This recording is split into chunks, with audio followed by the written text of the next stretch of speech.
Hi, my name is Skip. I'm here for two reasons. Number one, I want to help you become a better leader. And number two, I want to help you help others.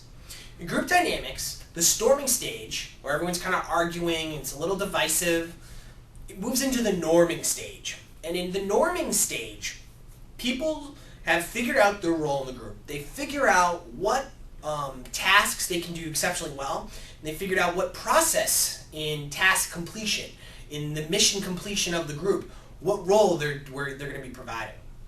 Now this stage is very good because people will stop arguing and people will start to really kind of mellow out again. So the norming stage, the two key characteristics are that people will become more mellow, be less arguing, and the other thing is that people will start to become really close friends. This is when camaraderie really starts building up.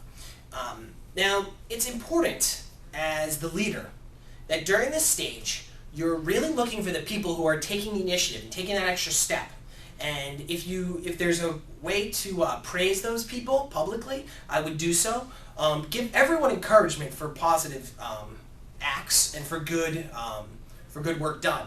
But specifically, this is when you're going to be looking for the people who are going to be second in command, third in command, people who can be given a project and can work on it independently. This is when those people are going to start to step above everyone else through their actions, through their words. So definitely keep an eye out for that. This is also the time when people are going to really start to straggle. And those are the people who aren't really invested in the group.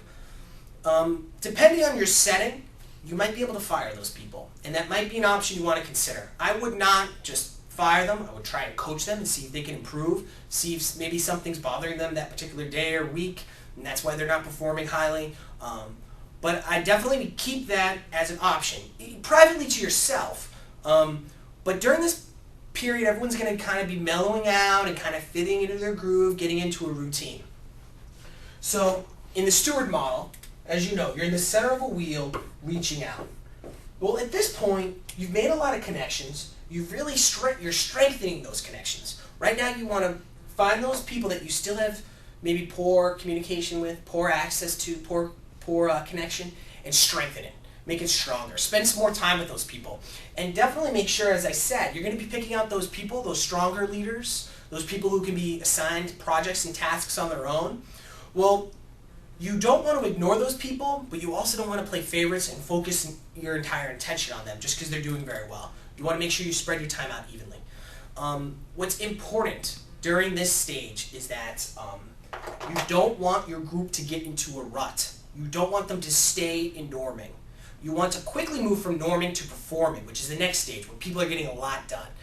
And the biggest way to do this is to, once you know everyone's kind of started to settle, that you start challenging them and making more goals for them to reach and making sure that, you know what, I thought we could get this far, but we did that way too easy. Now we're going to get this far.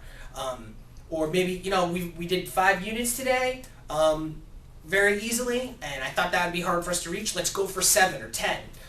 Whatever it ends up being, whatever mission your group is trying to accomplish, make sure you set high expectations.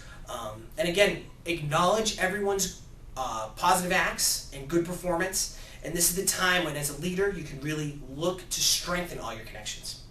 All right, my name is Skip. I hope this has helped. Have a great day and go live the wheel.